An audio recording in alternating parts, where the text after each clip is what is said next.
tahu semua ya. Mosok ini calon ibu. Loncengnya dipotong-potong terjadi misalnya seperti itu. Nah, yang kedua, apa yang kita tanam itu sehat, tidak ada kandungan apa? Kimianya. Nah, kadang kita dapat kiriman sayuran dari mana? Dari jauh-jauh gitu, dari pegunungan sana. Dan kalau kita main ke sana, itu pasti di sana kebanyakan ya ada yang organik, tapi kebanyakan banyak yang disemprot.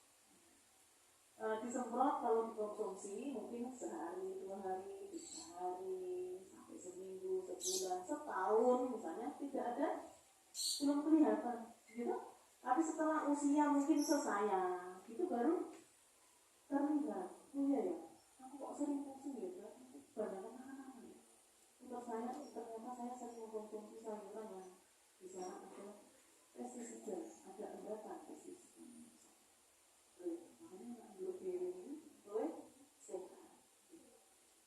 Nah itu di kebun kami itu alhamdulillah sudah berprestasi karena kelompok kami menjadi juara 1 dan sebagainya lomba-lomba yang diadakan oleh pemerintah Kota Jakarta. Dan alhamdulillah ada YouTube saya yang sangat viral. Itu saya didatangi YouTuber, namanya channelnya tuh Cap-Capung. Nah kontak saya, mungkin bolehkah saya mungkin ngomong apa aja tentang pertanian, apa yang boleh lakukan di Polsasran dan 2019, jadi belum corona. Yang kunjungan ke tempat kami, saya ngatur waktunya tuh sehari tuh bisa minim itu 3 bis. Wah, seolah luar biasa kunjungan. Saya tuh harus koordinasi sekampung, karena yang viral itu kan bukan cuma kelompok saya, yang viral tuh sak kampung. Oh, saya koordinasi dengan Pak Lurah, dengan Pak Camat, dengan Dinas Pertanian kayak gitu. Ini piye carane ngatasi bludak ini kok. Ada buahnya sekali kunjungan. Akhirnya kita tata, blek. Berhenti semua, tidak ada pergerakan. Tapi alhamdulillah petani-petani kita itu yang meninggal aja kita 37 anggota kami meninggal karena COVID. Tapi kami tetap semangat dan nanam sebanyak-banyaknya untuk kita bagikan ke masyarakat, karena di situ kan waktu itu susah sekali ya, banyak PHK, banyak yang tidak makan, banyak yang isolasi. Kita yang petani-petani nanam terus dan kita bagikan ke masyarakat. Nah itu tadi mungkin gambaran bahwa pentingnya kita menanam itu di situ. Tertarik gak?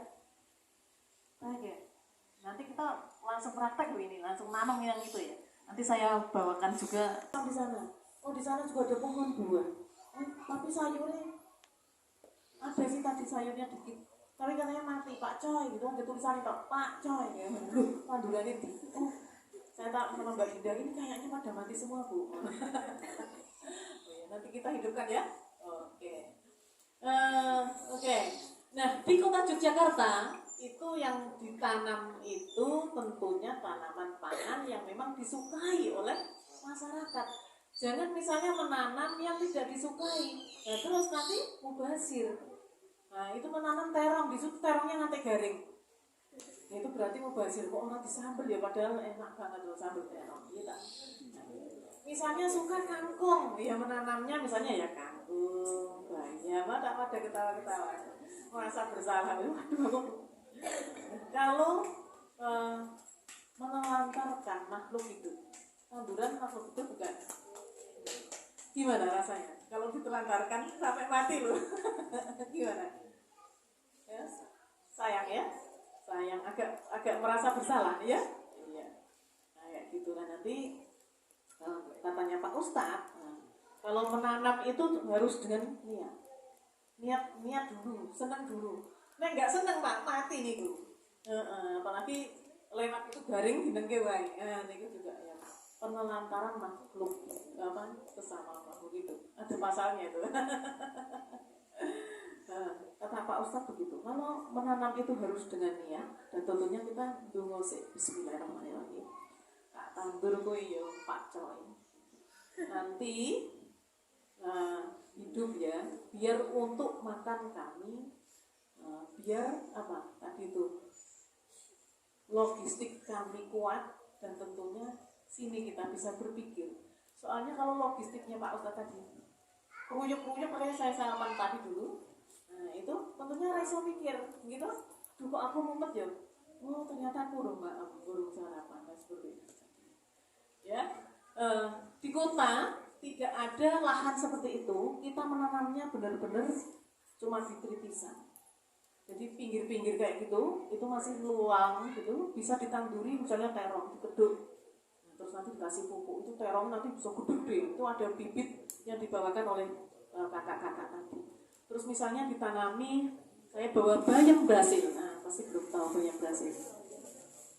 Sudah tahu bayam Brasil? Belum ya?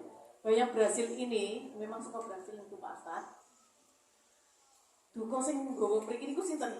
Dereng kula takoni secara detail, saya belum bertanya kan.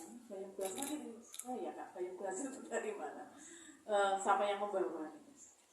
Ini manfaatnya luar biasa, sudah diuji lab oleh beberapa ahli. Yang utama itu tentunya ini sayuran segar yang seratnya tinggi. Yang kedua, ini kandungan vitamin E-nya itu banyak, vitamin E-nya. Vitamin E itu salah satunya untuk apa Kak? Memperbaiki apa itu? Sel gitu ya, memperbaiki sel. Nah ini meremajakan sel juga ya, misalnya ini bisa untuk masker. Nah, misalnya ibu-ibu yang sudah tua pakai masker ini nanti apa? Mengelupas, merungsungi, terus jadi cantik lagi gitu ya. Vitamin E ya. Terus ini kandungan zat besinya itu besar juga. Jadi kalau misalnya ada yang sakit, yang HB-nya turun dan sebagainya, ini bagus kan. Seperti daun ketela, ubi ya, ubi itu juga meningkatkan HB, ini juga seperti itu. Nanti ini saya bawakan, kebun kami itu punya sekitar 1000 titik hidroponik. Hidroponik mudah-mudahan untuk berikutnya bisa diagendakan di sini dikasih hidroponik, ya. Bilang ke ada juga loh yang dari dosen gitu ya. Mungkin mudah-mudahan nanti bantuannya ke sini makin banyak lah ya dari pertanian dan bisa benar-benar nanti jadi kebun yang bagus. Nah ini nanti ditanam di polybag seperti itu, bisa dioseng, bisa disayur. Sayur bening, dipecel, jangan dinengke wae. Kapan-kapan saya mau lewat sini lagi, ditandur wae kayak gitu. Tahu-tahu loh kok mati kabeh atau nggak pernah dipetik misalnya. Nah, ini nanti dipetik. Kalau di tempat kami, ini sudah kami banyak banget kita produksi dan tentunya tidak cuma dimasak tok, bosen Pak, nek dimasak tok. Terus bedino mosok hari ini lauknya apa? Menunya bayam Brasil di Bu di bening gitu. Besok pagi lagi apa? Di oseng Bu, bayam Brasil terus. Ngantek bosan ya? Bosan. Nah, kita harus punya inovasi produk. Kalau sudah menanam ini, punya inovasi produk. Nah, di tempat kami itu sudah kita bikin olahan.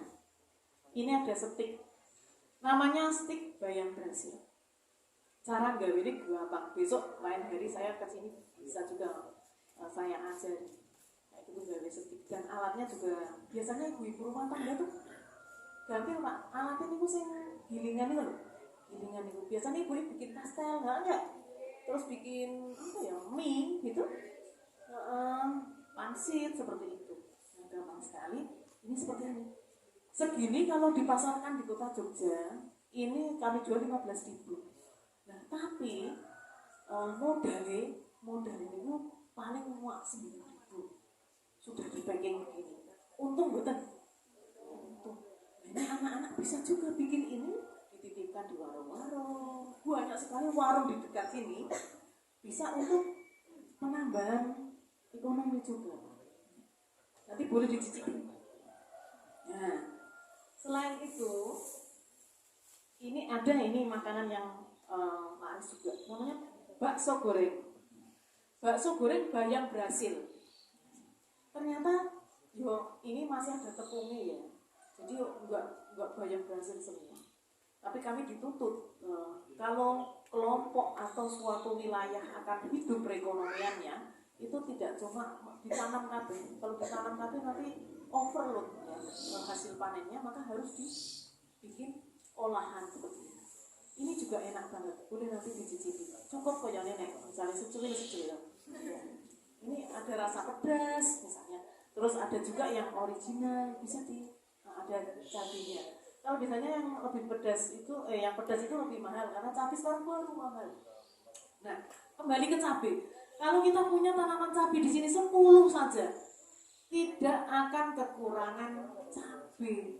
Mau cabai 100.000, mau cabai berapa saja, kita sombong aja, main-main, gak apa-apa enggak di sana-sana. Aku panen dewe misalnya seperti itu luar biasa, gitu. Mau cabai murah, mau cabai medun, wis pokoknya panen dewe dari almarhum ini nanti ya. Nah ini yang sekarang juga baru viral di tempat kami adalah mie bayam Brasil. Nah, namanya kalau kelompok kami kan namanya Gemah Ripah. Nah, terus saya mikir kalau sambil tiduran kayak gitu berhari-hari, yang bisa terngiang-ngiang. Kan kalau bikin merek itu kan harus yang terngiang-ngiang ya, gampang diingat-ingat, dan kekinian misalnya. Ternyata gitu. Terus suami saya bilang, Bu, nek misalnya mie geri nih, kayak gitu. Oh, apik juga ya mie geri namanya ya, yami. Ini kalau anak muda sekarang kan nek mie ya itu bahasa Indonesia yami.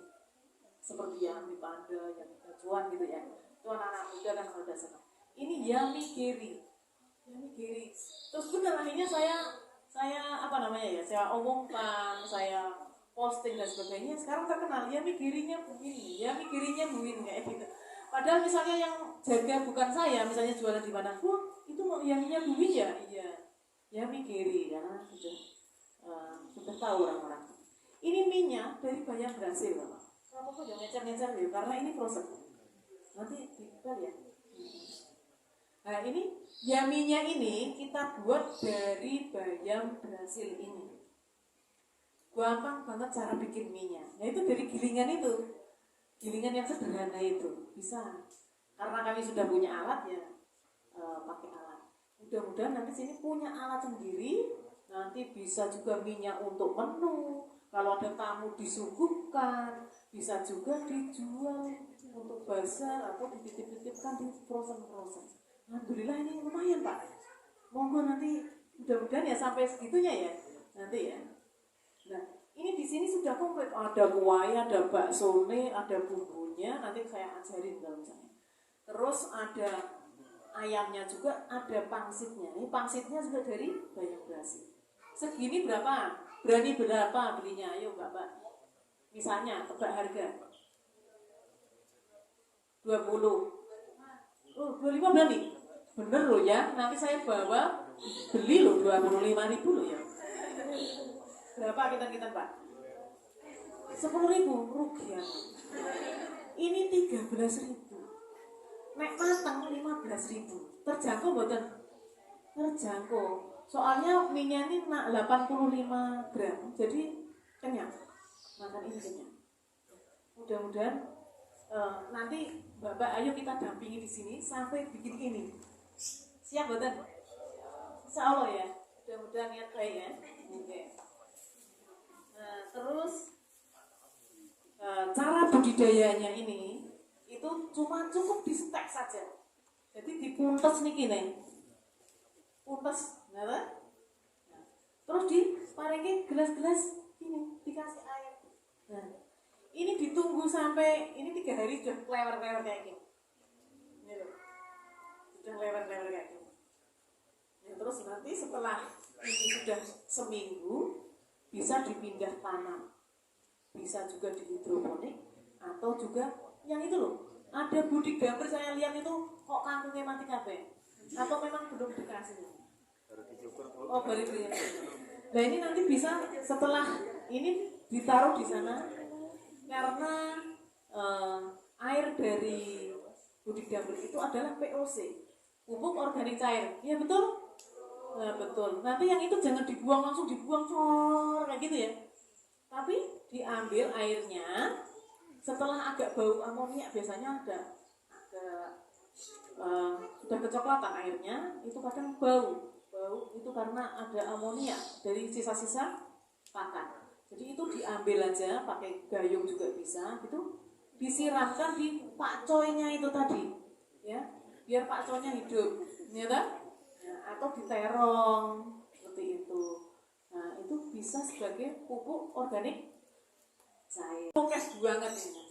Kangkung nanti bisa ditandur di polybag bisa, langsung tanah bisa, tapi harus dipersiapkan medianya.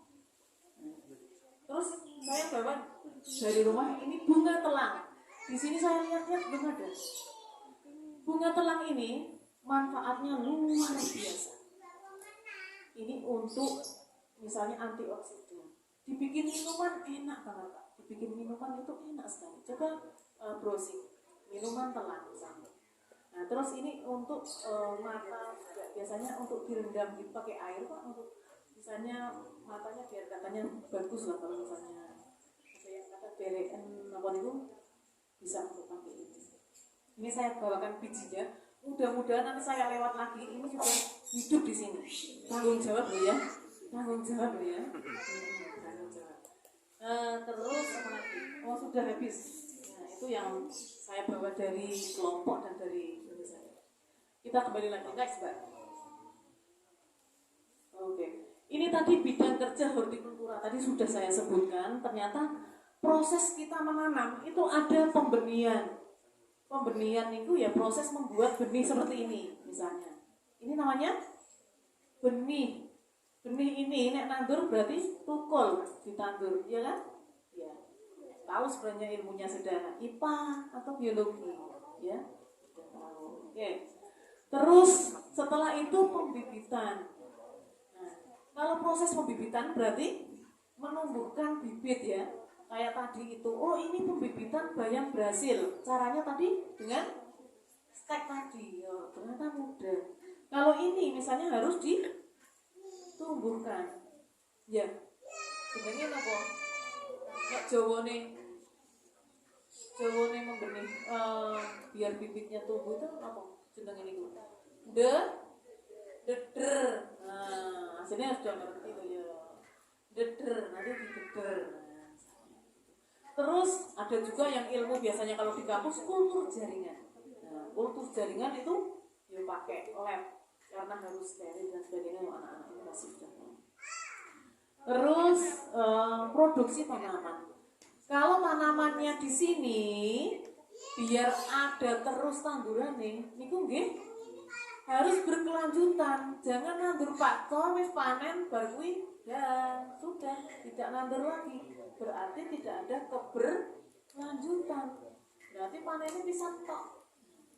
Setelah misalnya tumbuh sekitar usia seminggu atau 2 minggu, ya harus deder lagi.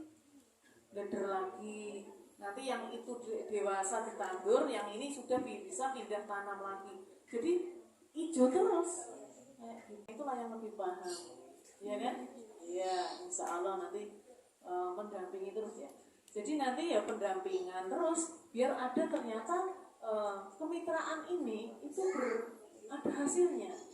Kalau cuma sosialisasi tidak ada pendampingan berikutnya itu ya biasanya tidak akan berhasil. Tapi kalau ada pendampingan terus nanti Pak Ustadz, ayo besok anak-anak UGM nih besok datang ya, ayo dirawat tenanan loh, kok mati tinggal mama aja Pak coy kayak gitu, ya kan? Gitu Pak. Itulah berkelanjutannya. Guyon ya, biar nggak ngantuk. Oke. Terus setelah produksi tanaman, nah tanaman ini tadi harus diproduksi dan biar berkelanjutan itu ada ternyata nandur itu ya orang mulus-mulus banget. Kadang nonton begicote, paling yang mati itu pada tidur, itu begicotnya mungkin dimakan begicot. Jadi terus kadang tinggal nopo nih, nek ditandur, loh kok ini godongnya rana. Itu biasanya dimakan begicot. Ada juga res-respo yang hitam-hitam itu loh, res-respo itu. Nah itu biasanya kayak gitu, karena kadang nggak ada, tidak tinggi, jadi gampang mereka ternyata bergerilya mencari makanan itu malam. Kita tidur ngelimpeke begicote. Isu-isu kok entek kabeh tinggal nama Pak Coy tadi. Tadi saya sama Mbak Dinda, ini Coy Mbak gitu ya. Oh ini Pak Coy. Tadi ketawa-ketawa. Seperti itu. Terus tentunya hamba itu harus dikendalikan. Biasanya nandur pertama itu mulus-mulus, sampai panen itu bagus. Tapi mau menanam kedua, biasanya terus loh kok ini bintik-bintik putih misalnya. Cabai biasanya ada nggak? Pernah lihat? Di cabai itu ada putih-putih terus. Jadi apa? Keriting, gitu? Nah, itu harus ditanggulangi. Nah, penanggulangan hamanya, misalnya yang muda itu disemprot pakai daun sirsat. Nah, bikin namanya apa itu? Pestisida hayati, karena kita tidak pakai semprot-semprotan kimia, jadi kita bikin pestisida hayati. Ternyata ilmunya oke banget ya. Padahal itu harus satu-satu biasanya. Ini harus gimana menumbuhkan rasa dulu. Sosialisasi ini namanya. Setelah itu menyiapkan media, menyiapkan ini. Ilmu pertanian ternyata luas dan asik. Nanti kalau kuliah di pertanian, nanti masuk UGM. Terus penyakit ini itu ya harus telaten juga diobati tadi dengan yang tidak mengandung kimia. Terus nek walang piye buwin misalnya gitu. Ya walang itu kadang masih ular kayak gitu ya, itu bisa dipites ya. Tapi nek walang arep mateni kok ora tegel ya piye walang itu. Ya paling ditangkap aja terus dipindah yang inilah yang misalnya jauh kayak gitu. Nek dipites ora tego bener. Nek masih ular itu masih perlu pites sih. Putih-putih yang itu masih kita pites bisa ya. Nah, terus nanti ada juga yang tanaman pengalih hama. Jadi selain kita menanam sayur, di situ kita menanam tanaman pengalih hama.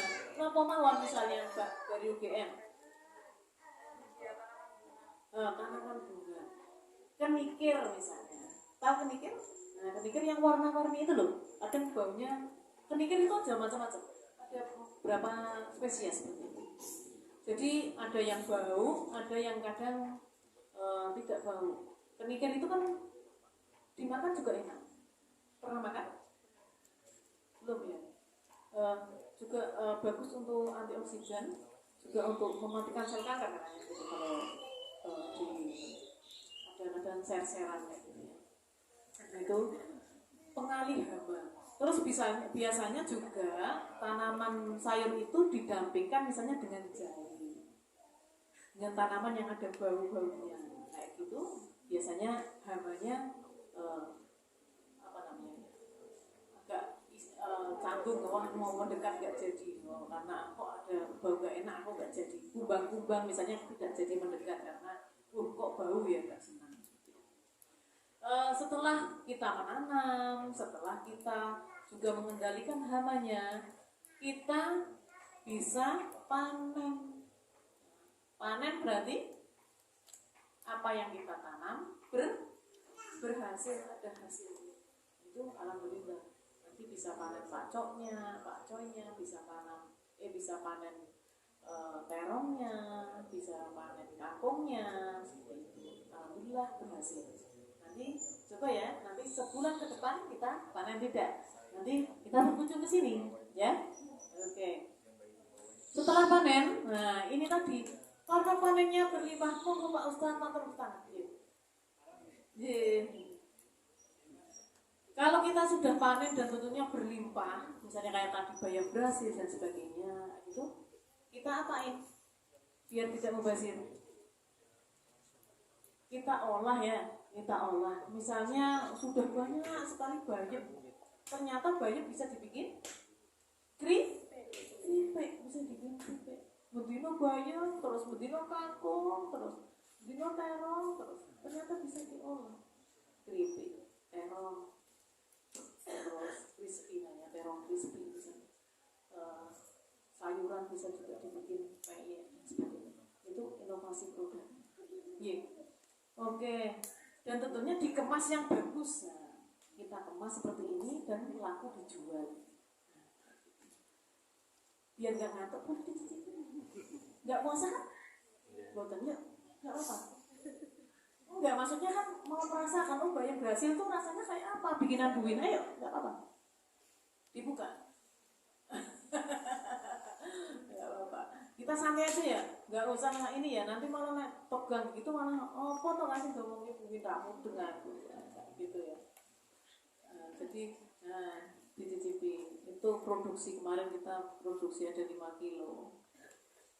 Jadi alhamdulillah laris, jadi kita produksi terus.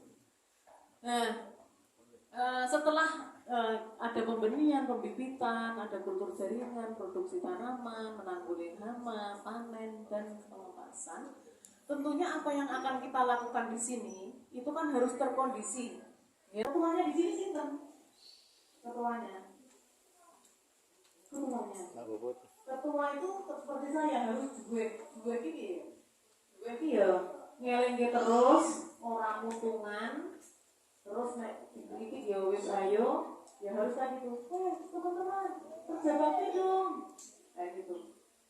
Oh ya jangan kayak ketua ini orang aku ya mau misalnya bareng ya jadi elengke Siva sama Anin Selasa kayak gitu ya di sini. Terus nanti ada yang kerja sama bareng. Gini aja berarti kan ada 7 hari. Yang 1 hari itu bareng-bareng hari apa? Kalau di tempat kami di kelompok itu ada yang 1 hari itu bareng-bareng. Jadi semuanya. Misalnya Sabtu, apa Minggu, apa Jumat, terserah yang bekerja bareng. Jadi program ini nanti program dari kakak-kakak akan berhasil itu di tangan adik-adik semua. Nanti kalau nggak segera ditanam, mau di pojok di depan itu nanti sampai mati itu nanti di sana kalau nggak ada niat untuk menanam. Jadi harus benar-benar ditanam ya. Nah, gitu. Terus nanti Bu Siti nanti tinggal wah ternyata anak-anak yang di sini rajin-rajin jadi senang. Mas Hendri, Pak Hendri terus senang. Jangan sampai diingatkan sama Pak Hendri sama Bu Siti. Tapi yang mengingatkan nanti ketuanya. Nah, itu harus diatur ya. Oke. Mbak Sinten. Mbak Puput lah. Mbak Puput nanti yang akan selalu mengingatkan. Punya kalau di sini nggak ada ya. HP belum nggak boleh bawa ya. Boleh? Apalagi boleh. Tapi yang positif ya. Kan ada grup ya, ada grup misalnya, ada grupnya. Oh ada grupnya loh, keren banget. Udah ada grupnya. Tinggal nanti ini materinya di share ya. Nanti ya Mbak Puput. Mbak Puput ini saya boleh WA saya. Ini kocok-kocok saya kok di sini masih malas-malas, ada belum bangun. Habis sholat kok itu kan misalnya tidak begitu. Misalnya kayak gitu, kok ini belum ada mulai tertarik dulu. Mungkin dimotivasi tak dong gitu. Oke, saya tak kesini nggak apa-apa saya kesini. Ayo kerja praktis ngabur nanti. Siap ya Mbak Puput? Insya Allah. Siap ngabur? Semangat. Oke? Oke. Ada yel-yelnya untuk pertanian tuh ada yel-yelnya. Yel-yelnya itu nandur apa sing dipangan, mangan apa sing ditandur. Nah, nanti ayo bareng-bareng ya. Nggih Pak nggih. Nandur Nah itu Bapak pasti yang ngurusin tanaman ini tuh Pak. Kandungan sawah Pak. Sanes tuh. Oh sanes ya. Tapi mungkin itu baru menanam ya. Insyaallah. Bareng-bareng ya. Nandur apa sing dipangan, mangan. Sing semangat Bu. 1, 2, 3. Nandur apa sing dipangan, mangan apa sing ditandur. Kurang semangat ada yang masih belum. Kakak-kakak juga masih diam. Bareng-bareng ya, tangannya gini semangat loh. Nandur apa sing dipangan, mangan apa sing ditandur. Tambah iya gitu ya. Semangat. 1, 2